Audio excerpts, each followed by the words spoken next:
The morning sun cast long shadows across the classroom on Kepler 442b. Hana Kim sat in the third row, her dark eyes focused on the tall alien figure at the front of the room. Professor Vorthak's gray skin glistened under the artificial lights, and his four tentacle-like arms moved gracefully as he spoke. "Today we will learn about the Great War," Vorthak announced, his voice carrying the strange musical quality that all hegemony teachers possessed. The war that ended human expansion and brought peace to the galaxy. Hana glanced around the classroom. 24 students sat at their desks, 12 humans and 12 aliens from various species. The human students looked down at their tablets, already knowing this story would not make them feel proud. 35 years ago, Vorthak continued, the human species attempted to challenge the mighty Kalreth Empire. They believed their small planet called Earth could stand against an empire that ruled over 300 worlds. A hologram appeared above Vorthak's desk. It showed the blue and green planet that Hana had only seen in pictures. Earth looked beautiful with white clouds swirling over vast oceans. But Hana knew this was not her home. She had been born here on Kepler 442b, in what the teachers called a protection colony. The humans were brave but foolish, Vorthak said, his tentacles moving to change the hologram. Now it showed great ships in space firing weapons at each other. They fought for only 18 months before their leaders realized they could not win. June Park, who sat next to Hana, shifted uncomfortably in his seat. He was her best friend, and like her, he sometimes wondered about the stories they were told. But unlike Hana, he rarely asked questions. The Kalreth Empire could have destroyed Earth completely, Vorthak continued. Instead, they showed mercy. They allowed humans to surrender and relocate to safe colony worlds like this one. Here, humans could live in peace under the protection of the hegemony. Hana raised her hand. Vorthak's large black eyes focused on her. "Yes, Hana?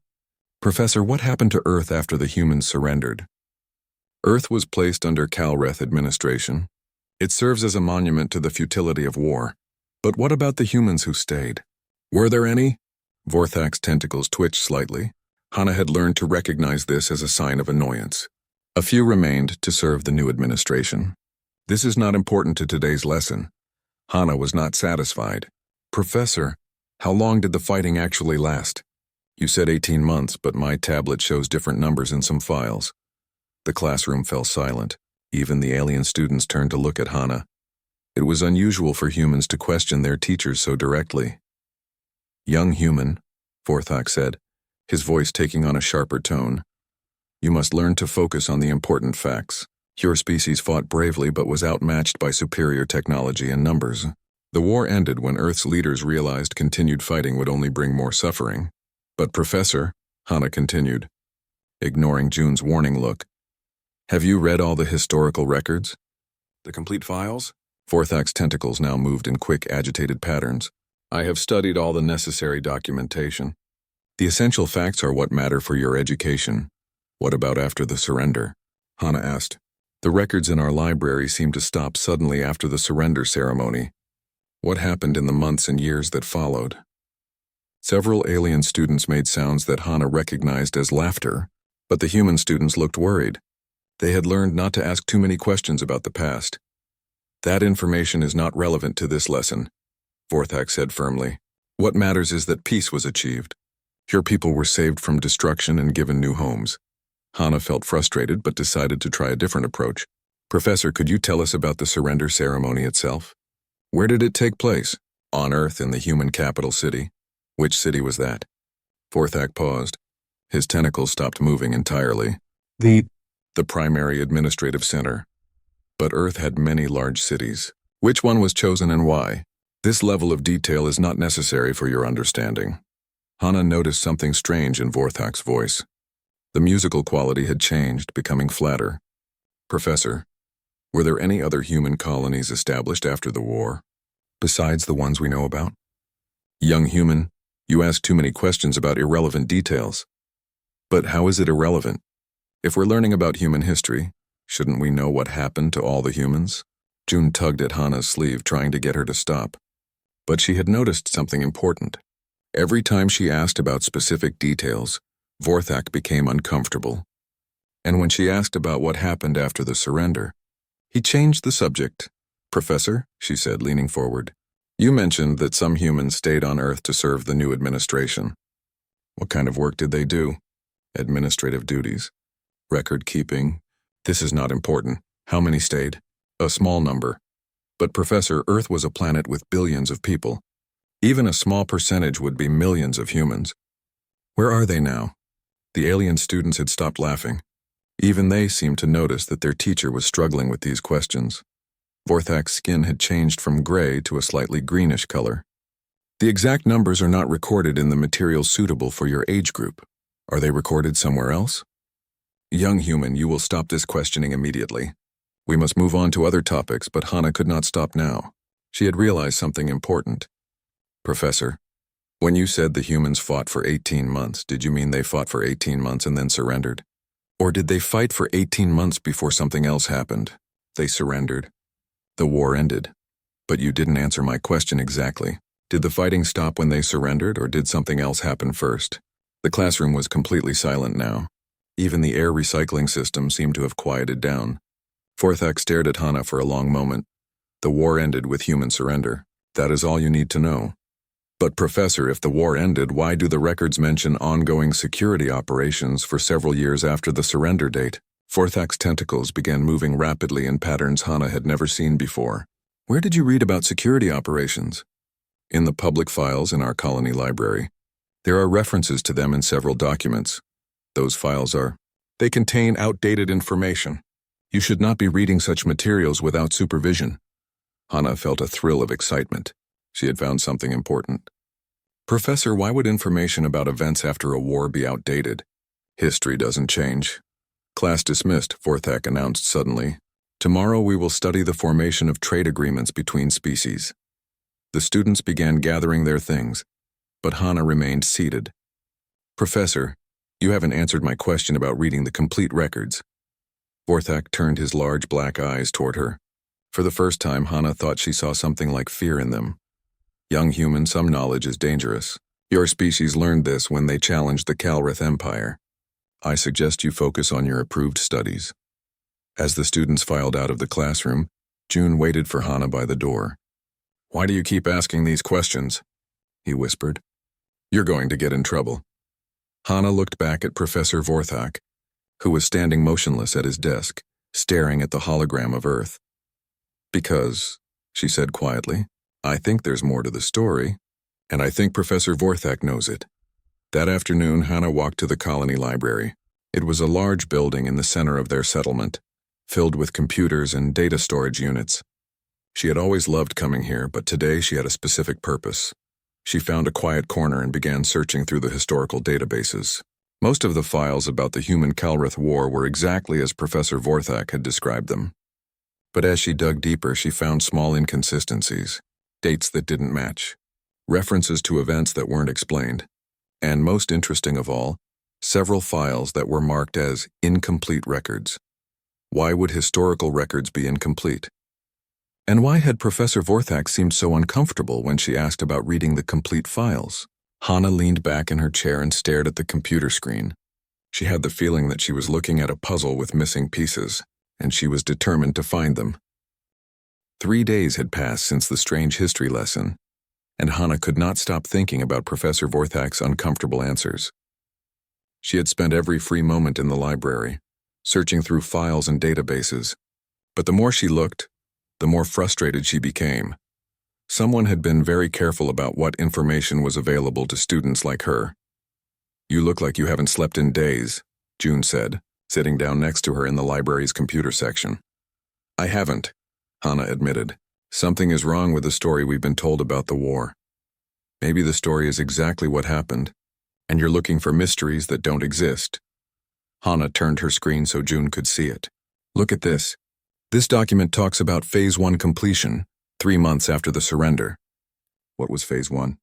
And if it was completed, what was Phase 2? June leaned closer to read. Maybe it was just cleaning up after the war, moving people to new colonies. Then why call it Phase 1? And look at this. Hana opened another file. This mentions sleeper protocols activated 6 months after surrender. What are sleeper protocols? Before June could answer, a new voice spoke behind them. Those are very good questions. Both teenagers turned to see Day-O standing behind their table. Day was 18 and worked in the colony's computer maintenance department. He was known for being able to fix any technical problem and for knowing more about computer systems than most adults. Day, you scared us, June said. Sorry, but I couldn't help noticing what you're researching. Day pulled up a chair and sat down. I've been wondering about some of the same things. Hana felt excited. You have? Yes. In my work, I sometimes see file structures that don't make sense. Like there are huge sections of data storage that I can't access, but the space is definitely being used. What kind of data? Historical archives mostly, but they're locked behind security protocols that are way more advanced than anything else in our civilian systems. Hana's heart began beating faster. Could you access them? Day looked around the library to make sure no one was listening. Probably, but it would be dangerous. If we got caught, what would happen? June asked. Best case, we'd be transferred to a different colony. Worst case? Day shrugged. No one talks about worst case. Hana made her decision. I want to try. Hana, this is crazy, June said. What if we get in serious trouble? We're already in trouble, Hana replied. Don't you see? If the information we're looking for wasn't important, why would it be so heavily protected? Why would Professor Vorthak get so nervous when I asked about it? Day nodded slowly. She's right. Normal historical records don't need that kind of security. It took June several minutes to make up his mind. Finally, he sighed. If you two are doing this, I'm coming with you. Someone needs to watch out for you. That night, the three teenagers met at the computer center where Dai worked. The building was empty except for the night security guard, who was known to sleep through most of his shift. The restricted files are stored in a separate system, Day explained as he led them through dark hallways. Officially, this system doesn't exist, but I found references to it in some maintenance logs. They reached a room filled with large computers and screens. Day sat down at a terminal and began typing rapidly. This might take a while, he said. The security is really complex. For 2 hours, Day worked while Hana and June watched nervously. Several times, warning messages appeared on the screen, but Day managed to bypass them. I'm in, he finally whispered. The screen filled with file names and dates. Hana gasped when she saw how many there were. There are thousands of documents here, she said, all about the war and what happened after. Start with the files from right after the surrender, June suggested. Day opened a file dated 3 days after the official end of the war. What they read made them all stare at each other in shock. The document was a military report. It described how the surrender of Earth had been executed perfectly according to Plan 7. It mentioned asset positioning and Phase 2 activation timelines. Most importantly, it talked about maintaining the deception until full strategic deployment was complete. This doesn't sound like a surrender, June said quietly. No, Hana agreed. It sounds like a plan. They opened more files. Each one revealed more shocking information. The surrender had been carefully staged. Earth's government had secretly negotiated with human colonies that didn't officially exist. And most surprising of all, the defeated human military had not been destroyed. Look at this, Day said, opening a file from 6 months after the surrender. It's a list of human settlements throughout Calreth space. There are hundreds of them. But we were told that only a few colony worlds were established, Hana said. According to this, every human settlement was placed in a strategically important location, near major trade routes, close to military installations, within striking distance of key Calreth facilities. June was reading another document. This one talks about economic disruption campaigns and infrastructure degradation protocols. What does that mean? Hana was beginning to understand. It means the humans didn't really surrender. They just pretended to. But why? Day asked. Hana opened a file that contained what appeared to be a strategic overview. As she read it, her hands began to shake. Because they couldn't win a direct war, she said slowly. So they decided to win a different kind of war. The document described a plan that was breathtaking in its scope and ambition. Instead of fighting the Calreth Empire directly, humanity had chosen to infiltrate it. Every human refugee settlement was actually a military base. Every human worker was actually a trained operative. And every human merchant was actually gathering intelligence. For 30 years, while the galaxy believed humans had been defeated, They had been systematically positioning themselves throughout Calreth space. "This is impossible," June said. "How could they keep something like this secret for so long?" "Because everyone believes the story they were told," Hana replied. "Even us, even other humans. Day found a file that made them all go silent." It was dated just 2 weeks ago and contained a single word: activation. "What does that mean?" June asked. Before anyone could answer, the lights in the room suddenly turned on. A voice spoke from the doorway. "It means you three have learned something you weren't supposed to know." They turned to see a human woman standing in the doorway. She was middle-aged, wearing the simple clothes of a colony administrator, but her eyes held a sharpness that made Hana think she was much more than she appeared to be. "Who are you?" Dee asked. "My name is Agent Kyung Lee, and you three are in very serious trouble." Hana felt her heart sink. They had been caught. "Agent Lee," she said, "we were just curious about our history. We didn't mean any harm." Agent Lee stepped into the room and closed the door behind her. "What you've discovered tonight could endanger thousands of lives, including your own." "We won't tell anyone," June said quickly. "I'm afraid it's too late for that." Agent Lee walked to the computer terminal where the secret files were still displayed. "These files have sensors. The moment you accessed them, alerts were sent to security centers across this sector of space." Day stood up from his chair. "What kind of alerts?" "The kind that tell our enemies that someone has discovered information they shouldn't have." Hana felt confused. Our enemies? "But the war ended 30 years ago." Agent Lee looked at her with something that might have been sympathy. "Did it?" Before any of them could respond, an alarm began ringing throughout the building. Red lights flashed in the hallway outside. "That's the colony emergency system," Day said. "What's happening?" Agent Lee was already moving toward a wall panel that Hana hadn't noticed before. She pressed her hand against it and a hidden door slid open. "What's happening?" Agent Lee said. "Is that your little discovery has forced us to accelerate our timeline considerably." "What timeline?" Hana asked. "The one that ends the real war. Now move. We have about 10 minutes before Calreth security forces arrive." As they followed Agent Lee through the hidden doorway, Hana realized that everything she thought she knew about her world was wrong. The colony she had grown up in was not what it seemed. The adults she had trusted were not who they appeared to be, and the war that had supposedly ended before she was born was still happening. It had been happening all around her, every day of her life, and she had never known it. The hidden door led to a tunnel that stretched deep underground. Emergency lights cast strange shadows on the metal walls as Agent Lee led the 3 teenagers through passages that Hana had never imagined existed beneath her colony. "How long have these tunnels been here?" she asked, trying to keep up with Lee's quick pace. "Since the day the colony was established," Lee replied without slowing down. "Every human settlement has them." They walked for what felt like hours but was probably only 20 minutes. The tunnel gradually widened and the ceiling grew higher. Soon they could hear voices ahead and the sound of machinery working. When they emerged into a vast underground chamber, all 3 teenagers stopped walking and stared. The space was enormous, stretching farther than Hana could see in the dim lighting. Dozens of people moved between computer stations and equipment that looked far more advanced than anything in the colony above.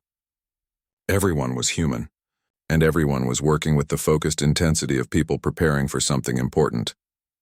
"Welcome to the real colony," Agent Lee said. A tall man with graying hair approached them. He wore a military uniform that Hana didn't recognize, but the way the other people deferred to him made it clear he was in charge. "Agent Lee," he said, "I assume these are the 3 who accessed the restricted files." "Yes, Commander Choi, this is Hana Kim, June Park, and Dio." Commander Choi studied each of them carefully.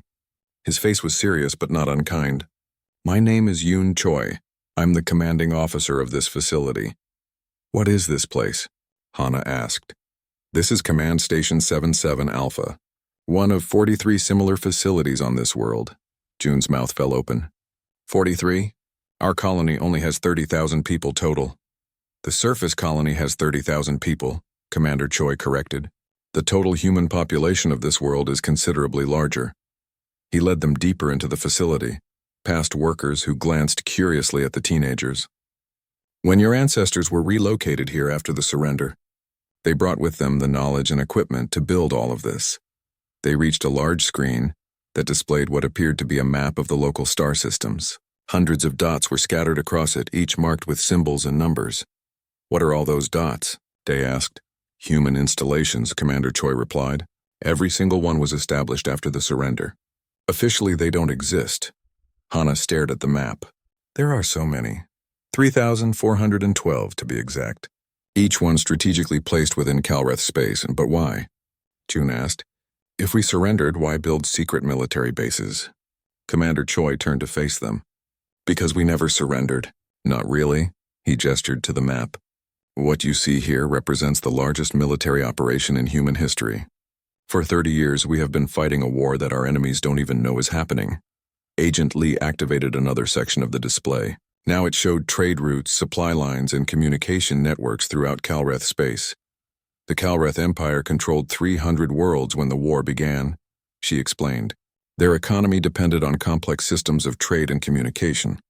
Systems that could be influenced. Influenced how? Hana asked. Commander Choi smiled grimly. Tell me, what do you know about the Calreth economic problems over the past 20 years? Hana thought about what she had learned in school. There have been some trade disruptions. Some colonies have had supply problems.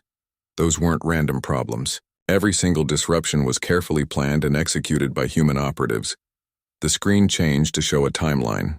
Hundreds of incidents were listed. Cargo ships that had disappeared. Communication relays that had malfunctioned. Mining operations that had failed due to equipment problems. You're saying humans caused all of this? Day asked. Not just caused, Agent Lee replied. We've been systematically destroying the infrastructure that holds the Calreth Empire together. June looked disturbed. But what about all the people who were hurt by these disruptions? The civilians? Commander Choi's expression became more serious. That's a fair question, and it's one we've struggled with throughout this operation. He led them to another section of the facility, where they could see detailed reports on each incident. We've been very careful to minimize civilian casualties. Our targets have been military installations, government facilities, and economic infrastructure. But you're right to be concerned. A young woman approached their group. She looked to be in her early 20s, with the confident bearing of someone much older. Commander, she said, we've received confirmation that the activation signal has been transmitted. Commander Choi nodded. Thank you, Lieutenant Seo. What activation signal? Hana asked. Lieutenant Seo looked at the commander, who gestured for her to explain. For 30 years, every human settlement has been preparing for this moment, Seo said. Today, all 3,000 installations will simultaneously reveal their true nature. Reveal how? By activating their military capabilities. Every human colony will become an armed fortress in the middle of Calreth space. Hana felt overwhelmed. But that means war. Real war. Yes, Commander Choi agreed. The war that should have happened 30 years ago. Day had been studying the displays. Commander, I don't understand something. If humans have been sabotaging Calreth infrastructure for 30 years, why haven't they figured it out? Because we've been very careful to make it look like natural failures or accidents. And because the Calreth leadership has been too proud to consider that a defeated species could be responsible. Agent Lee brought up another display.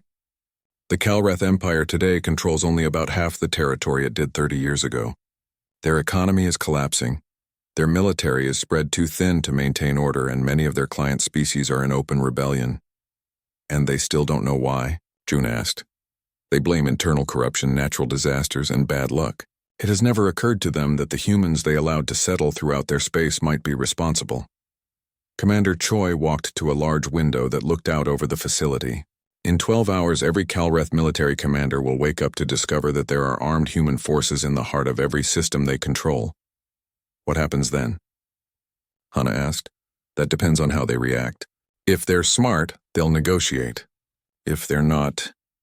He didn't finish the sentence, but Hana understood. If the Calreth chose to fight, the result would be devastating for everyone. Lieutenant Seo approached them again, this time looking worried. Commander, we have a problem.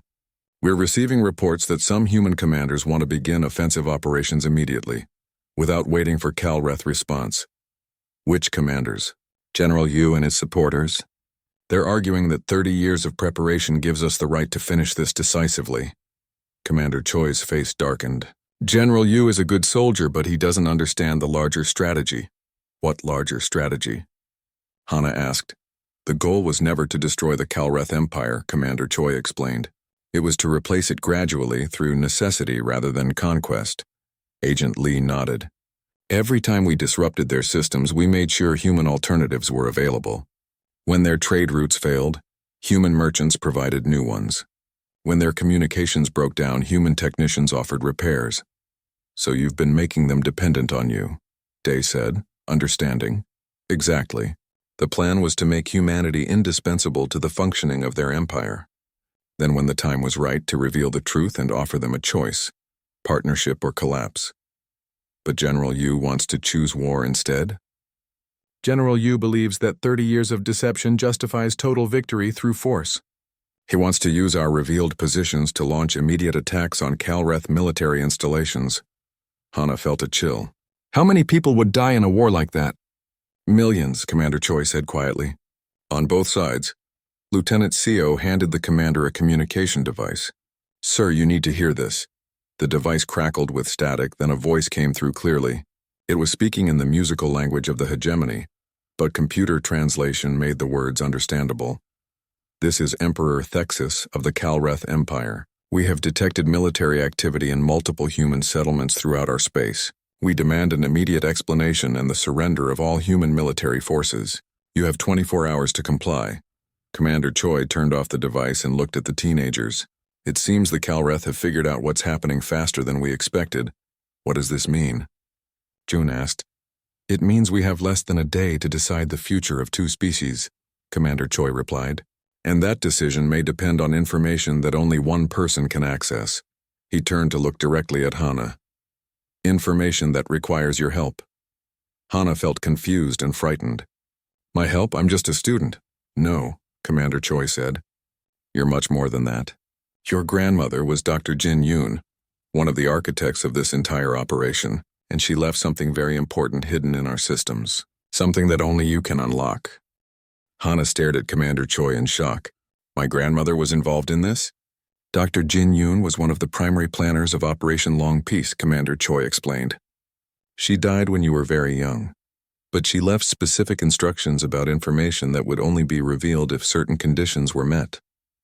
What kind of information? The final phase of the plan, the part that determines whether this ends in cooperation or catastrophe. Agent Lee led them to a secure computer terminal in a quiet section of the facility. Your grandmother encoded something into our systems using genetic locks.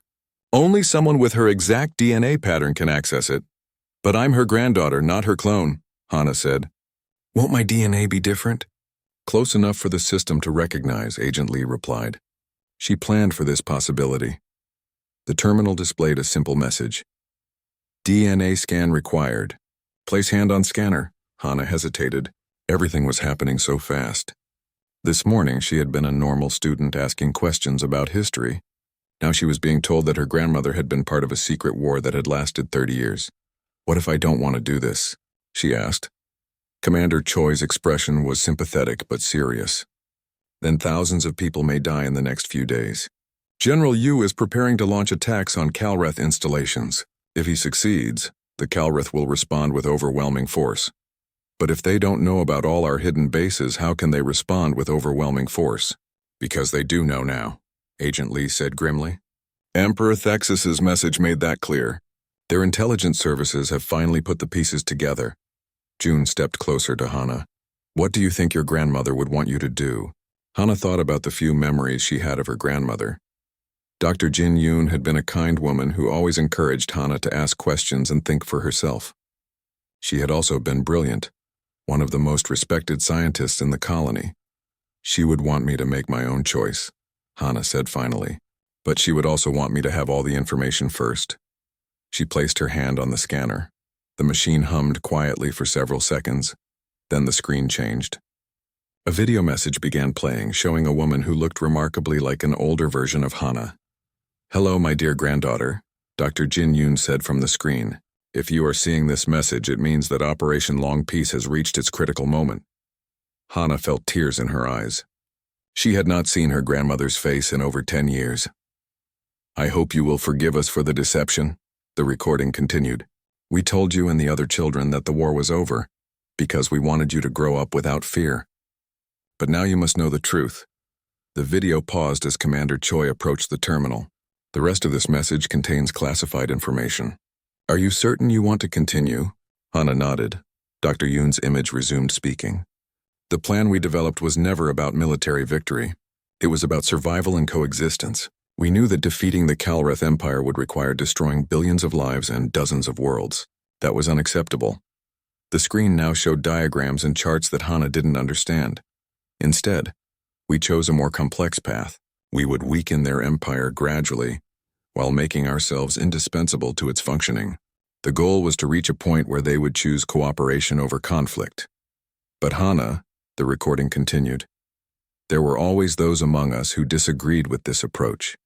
They believed that the Kalreth deserved to be conquered completely, as punishment for starting the war. Commander Choi paused the video. That's General Yu and his supporters. What does my grandmother want me to do about it? Watch the rest of the message. Dr. Yoon's image appeared again. If our intelligence was correct, by the time you see this message, you will have only hours to prevent a war that would devastate both species. Hidden in the system is a protocol that I call the last page. It contains two options.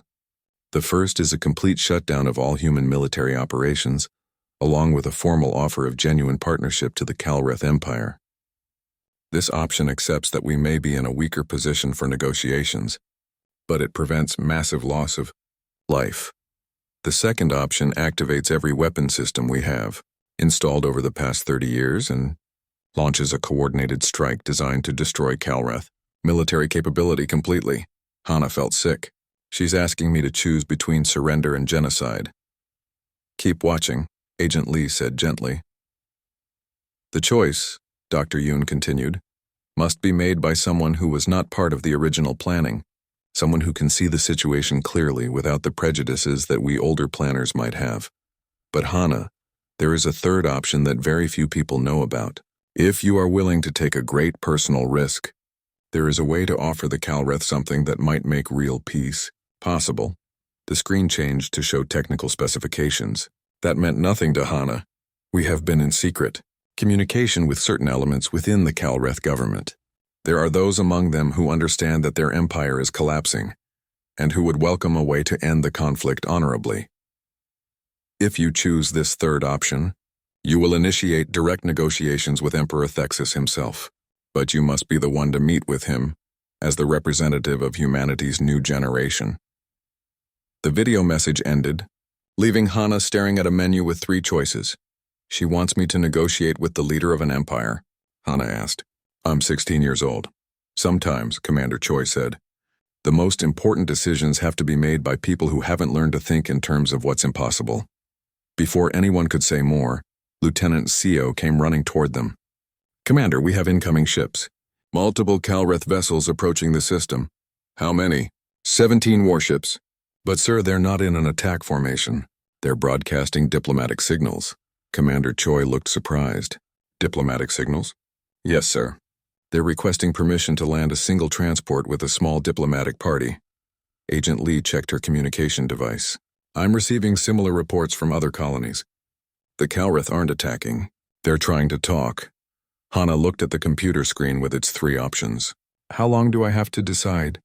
The Kalreth ships will be here in 6 hours, Commander Choi said. But General Yu is planning to launch his attacks in 4 hours. What happens if I choose the third option? How do I negotiate with someone who has the power to destroy worlds? Very carefully, a new voice said from behind them. They turned to see a young man approaching. He was clearly not human. His skin had a slight blue tint and his eyes were larger than normal. But he wore human clothes and moved with the confident stride of someone who belonged here. Who are you? June asked. My name is Sol Han. I am a Kalreth citizen who has been working with human intelligence for the past 5 years. Commander Choi nodded to him. Sul has been one of our most valuable sources of information about Kalreth government intentions. Emperor Thexus sent me here ahead of the diplomatic ships, Sol explained. He wanted me to deliver a personal message. What message? Sol looked directly at Hana. He knows about your grandmother's final protocol, and he knows that the decision rests with you. How could he possibly know that? Because your grandmother was not the only one planning for this moment.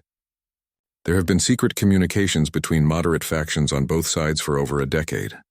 Hana felt overwhelmed. So the Emperor already knows about the third option? He's counting on it, Sol said.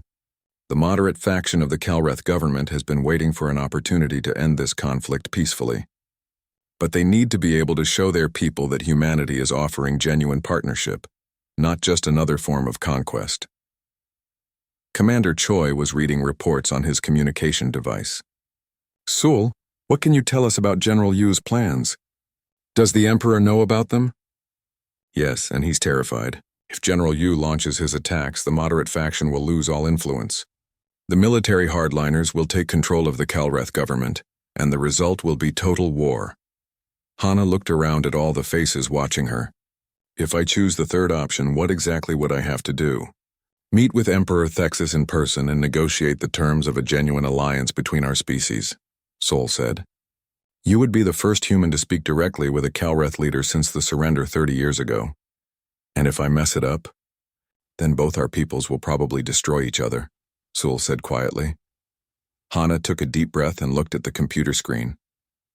3 choices. 3 possible futures. She thought about her grandmother's words about choosing cooperation over conflict. She thought about Professor Vorthak's uncomfortable answers and the realization that there was always more to every story. Most of all, she thought about the question she had asked in class. Had he read the last page? Now she understood what her grandmother had meant by calling this protocol the last page. It was the end of the story that would determine what the whole story had really been. About Hana reached toward the computer screen. I know what I have to do. Hana touched the screen and selected the third option. Immediately, alarms began ringing throughout the facility. What's happening? June asked. Commander Choi was reading rapidly scrolling messages on his device. General Yu has detected the activation of your grandmother's protocol. He's accelerating his timeline. How long do we have? 2 hours, maybe less. Solhan stepped forward urgently. We need to get you to the landing site immediately. Emperor Thexus is already in transit. Wait, Hana said. I'm really going to meet with him? Right now? Unless you want General Yu to start a war that will kill millions of people, Commander Choi replied. Agent Lee was gathering equipment and documents. Hana, your grandmother's protocol includes detailed proposals for the negotiations. But ultimately, you'll have to make decisions in real time. What if I say the wrong thing? Then we'll all live with the consequences, Sul said. But if you say nothing, there won't be anyone left to have consequences. They moved quickly through the underground facility toward a different exit. As they walked, Commander Choi explained what was happening on other worlds. Every human installation is currently being activated simultaneously. 3,000 hidden military bases are revealing themselves across Calreth space. The Calreth fleet commanders are trying to decide whether to attack or negotiate. And General Yu? He's convinced that this is our moment of maximum advantage. He wants to strike before the Calreth can coordinate a response. They emerged from the underground facility through a hidden exit in the colony's industrial district. A small aircraft was waiting for them, along with several people Hana had never seen before. These are diplomatic security specialists, Agent Lee explained. They'll make sure you get to the meeting safely. As the aircraft lifted off, Hana could see the colony from above for the first time. What had always appeared to be a simple farming settlement now revealed its true nature. Hidden weapon emplacements were emerging from concealed positions. Landing pads for military aircraft were extending from underground bays. It's all been here the whole time, she said in amazement. Every human settlement in the galaxy is revealing similar capabilities right now, Sol said. The Calreth leadership is experiencing the shock of realizing that their empire has been filled with hidden human military installations for 30 years. The aircraft flew toward the colony's main landing field, but as they approached, Hana could see that it had been completely transformed. The simple civilian landing pad was now revealed to be a major military facility with defensive systems and communication arrays. There, Sol pointed toward the sky. The Emperor's ship. A sleek vessel unlike anything Hana had ever seen was descending toward the landing field. It was beautiful but clearly designed for war, with weapon systems that were probably capable of destroying the entire colony. He came in a warship? June asked nervously. It's a diplomatic vessel, Sul explained. But yes, it's armed. He can't appear weak to his own people. They landed and were immediately surrounded by security personnel, both human and Calreth. Hana was surprised to see that the two groups were working together. How long have humans and Calreth been cooperating secretly? She asked Sol. Longer than most people on either side realize. Your grandmother wasn't the only one planning for this moment. They were escorted to a temporary meeting structure that had been set up between the two landing areas. As they approached, Hana could see that it was designed to appear neutral, not favoring either species. Remember, Commander Choi said as they reached the entrance, you're not just representing humanity, you're representing the possibility of peace. Inside the structure, Hana got her first look at Emperor Thexus. He was much smaller than she had expected, and older. His skin had the same blue tint as Sol's, but it was marked with intricate patterns that indicated high rank. His large eyes studied her carefully as she entered. You are Hana Kim, he said in accented but clear human language. Yes, Your Majesty. Hana wasn't sure if that was the correct title, but the Emperor didn't correct her. You are very young to carry such responsibility. So are you, considering you're trying to save an empire. Emperor Thexus made a sound that might have been laughter. True, please sit. They sat across from each other at a simple table. Sol positioned himself between them as a translator, though both seemed to speak each other's languages reasonably well. I assume you know why we are here, the Emperor said. To prevent a war that nobody really wants. Correct. But first I must ask you something. Did your people really plan all of this 30 years ago? Hana thought carefully before answering. Some of it. But I think the most important parts happened because people on both sides realized that war wouldn't solve anything. Explain. My grandmother left me 3 choices. She could have just left one. The fact that she included the option to negotiate with you means she knew there were Calreth who wanted peace. Emperor Thexus nodded slowly. There have always been those among my people who questioned the wisdom of ruling through conquest. But we were afraid that showing any weakness would lead to rebellion throughout our empire. And instead, pretending to be strong while your empire slowly collapsed, led to the same result. The Emperor's large eyes blinked in what Sol had told her was the Calreth equivalent of a grimace. Your people were very clever. We never suspected that our problems were being caused deliberately. But you know now? Yes. The question is what we do about it. Before Hana could answer, a communication device in her pocket began buzzing urgently. Commander Choi's voice came through clearly.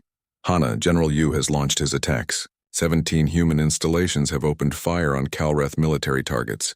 Emperor Thexus received a similar message from his own advisors. His expression darkened. It seems some of your people have decided that negotiation is unnecessary, he said. Some of your people probably feel the same way, Hana replied. They do. My military commanders are demanding that I authorize immediate retaliation against all human settlements. Will you? That depends on what you can offer me in the next few minutes. Hana took a deep breath. This was the moment her grandmother had prepared her for, but she felt completely unprepared. What if I told you that humanity's real goal was never to conquer your empire, but to save it? I would ask you to explain what you mean. Every time we disrupted your systems, we also provided alternatives. Human merchants, human technicians, human administrators. We didn't just weaken your empire. We made ourselves necessary to its functioning. Emperor Thexus was quiet for a long moment. You're saying that our empire already depends on human support? Yes, and that means we have a choice. We can destroy each other fighting over who controls what, or we can work together to build something better. What are you proposing? Hana pulled out the documents that Agent Lee had given her. A formal alliance. Human technological expertise and Calreth administrative experience. Joint colonies, shared research, combined defense against external threats. You're proposing that we merge our civilizations. I'm proposing that we stop pretending we're enemies and start admitting we need each other. The Emperor studied the documents while more reports came in about fighting between human and Calreth forces. This is very different from the empire my ancestors built, he said finally. Is that a bad thing? No, I think it may be the only thing that can save both our peoples. He touched a control on his communication device. All Calreth forces, this is Emperor Thexus. Cease all hostile activities against human installations immediately. Begin negotiations for local truces with human commanders. Then he looked at Hana. Now you must convince General Yu to do the same. Hana contacted Commander Choi. Can you reach General Yu? I can try, but he's not likely to listen to orders from a 16-year-old. Then don't give him orders, give him a choice. Within an hour, representatives from both sides were arriving at the colony for expanded negotiations. Hana found herself in the strange position of being treated as an important diplomat by people who had been her teachers and administrators just days before. General Yu arrived in person, clearly unhappy about the situation. We had them at a disadvantage, he told Hana bluntly. We could have ended this war decisively and started a new one that would have been much worse, she replied. You're too young to understand the realities of war, maybe, but I'm not too young to understand the realities of peace. The negotiations continued for 3 days. In the end, the agreement reached was more comprehensive than anyone had initially expected. The Calreth Empire would be restructured as a federation, with humans as equal partners rather than subjects or conquerors. Most importantly, both species would work together to help the many worlds that had been damaged by 30 years of economic disruption. 6 months later, Hana stood in a classroom that looked very similar to the one where this had all started. But now the students included young people from dozens of different species, and the teacher was a human historian who encouraged questions about everything. Today we're going to learn about the Long Peace War, the teacher announced. Can anyone tell me why it was called that? A young Calreth student raised her hand. Because it was a war that was fought to create peace instead of to win victory. Exactly. And what was the most important lesson learned from that war?